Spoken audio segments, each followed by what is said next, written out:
Hello. Well, welcome back to my channel. It's been quite a while since I vlogged last, actually. I think the last time I did anything on my YouTube channel was actually for a final project I had last semester, but the last time I did anything not school related was probably around Christmas time, so it's definitely been a hot minute. But I kind of wanted to talk about what's going on right now in the world.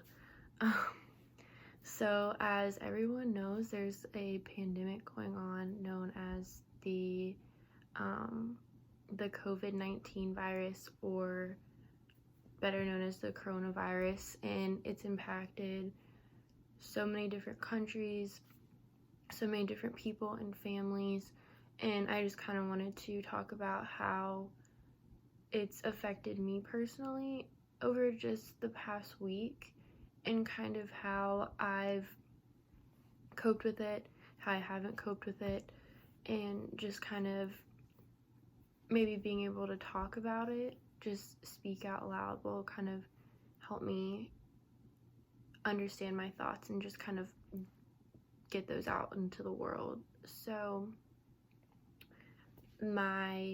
as you know, I'm a senior in college at Mary Washington, and because of the virus, and obviously not just Mary Washington, it's every college, but they had to cancel classes. So on March 11th for us, they sent us a message that classes would be closed for 3 weeks, like classes would be canceled, we've been moving online. So everyone just kind of packed up and left. There wasn't a lot of time to really get things together and make plans, and it was also in our mind that we would be coming back. So a couple days into being home, we got another message that said we would be moving online for the rest of the semester. And I mean, I can honestly say, as a second semester senior of college, it was extremely devastating to hear that all these fun things you have planned aren't going to happen. And I felt very defeated, like everything I worked for was essentially over, because there was no more spring formal, no more spring concert, no more Alpha Mu formal. The list goes on, and the one I think that hit the hardest for me was no more graduation.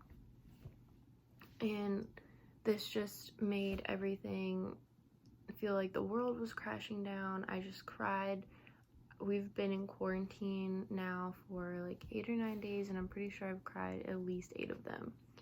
So it's just a really stressful time trying to transition into online classes and teaching yourself, and just the idea of it kind of just feels like at this point there's nothing really to work for or to look forward to, because I was so excited for all of these senior events and everything that there is to look forward to as a senior, and it was just kind of all taken away in the blink of an eye.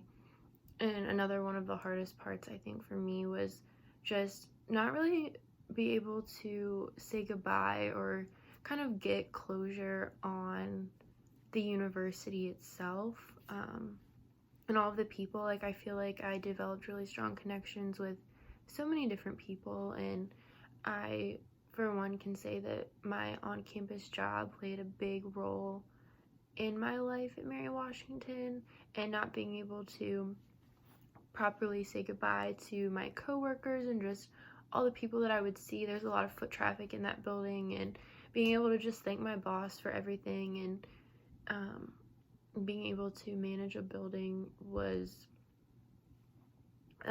just very, very rewarding. And I felt like I had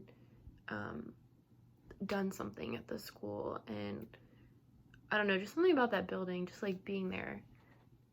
I don't know, it's just crazy that it's a pastime so much sooner than it needed to be.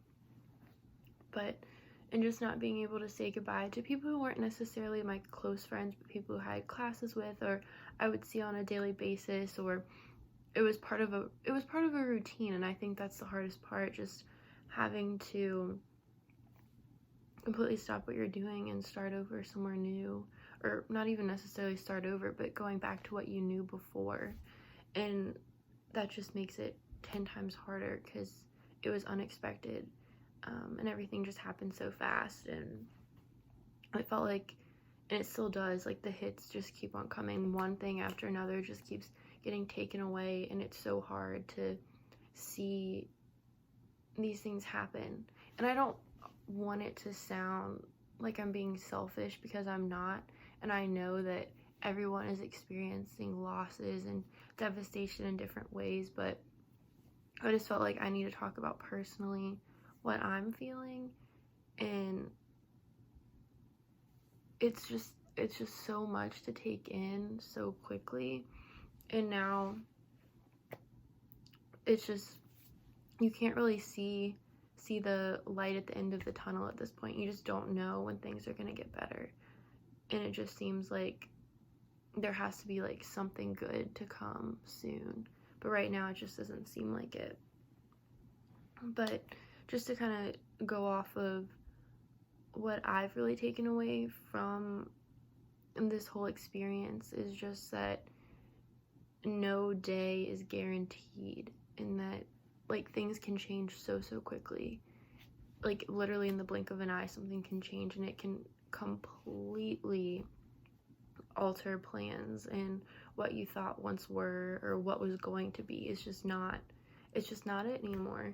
And it's really hard, and I personally am not good with change. I need a very specific routine. I need things to look forward to, and I think that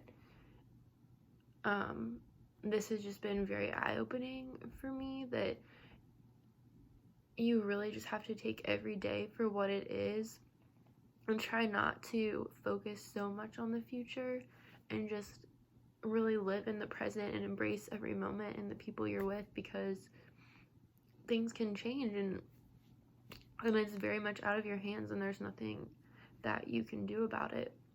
So that's definitely something that I've learned from this, and I'm still continuing to learn.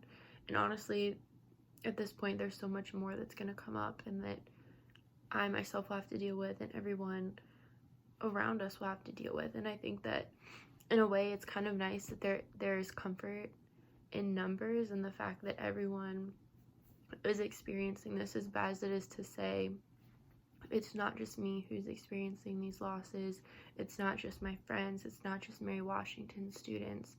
It's not just people in Virginia. It's people in America, literally every single state, countries, just about every other continent is having to deal with the repercussions of this virus, and people need to really work together to do what the government is advising and take steps necessarily to protect yourself, for one, and then do what's best for everyone else around you too, for the people who are immunocompromised, who are elderly, who can't do things for themselves.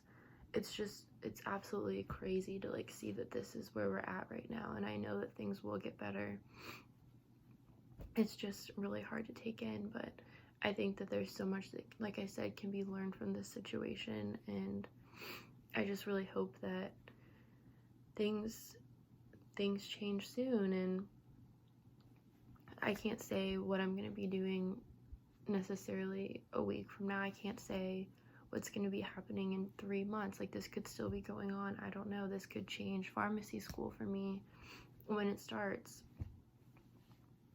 It's just, you just don't know, and things will get better. We just have to look for the positive in every situation and take it for what it is. And kind of, my friend Amy was telling me, like, this is a really good time to self-reflect and kind of think about who you are as a person and what you think from the situation maybe you should change about your life, or ways that you can use your gifts and your talents and your strengths to impact the lives of other people. So I think that this is just a lot to take in, and I don't really even know, like, I don't know, it's just like a lot of words and a lot of things that I feel like I just really needed to get out, because it is a lot that we're all dealing with, especially, like I said, as a senior class of 2020. Like, I don't know, it just doesn't give you a lot of motivation to do what needs to be done, and I just really need to, like, just drive through and just keep doing what I'm doing, because there is a light at the end of the tunnel. I just can't see it yet. So I just kind of wanted to read a little bit from the Bible that I saw on Facebook that I thought was just very, very empowering and uplifting. And if it speaks to you, I hope that you take it for what it is and run with it. So whenever I hold back the rain, or send locusts to eat up the crops, or send an epidemic on my people, if they pray to me and repent and turn away from the evil they have been doing, then I will hear them in heaven, forgive their sins, and make their land prosperous again. So personally for me, I've been taking a lot of this time to self-reflect in prayer, and I want to continue that, because I think that, I don't know, but I just feel like that's one way that's really going to help make this better. And if that's what it takes, then I am 100% for it. So I just really hope that things turn around soon before things get worse. So thank you for listening, and I will talk to you guys later.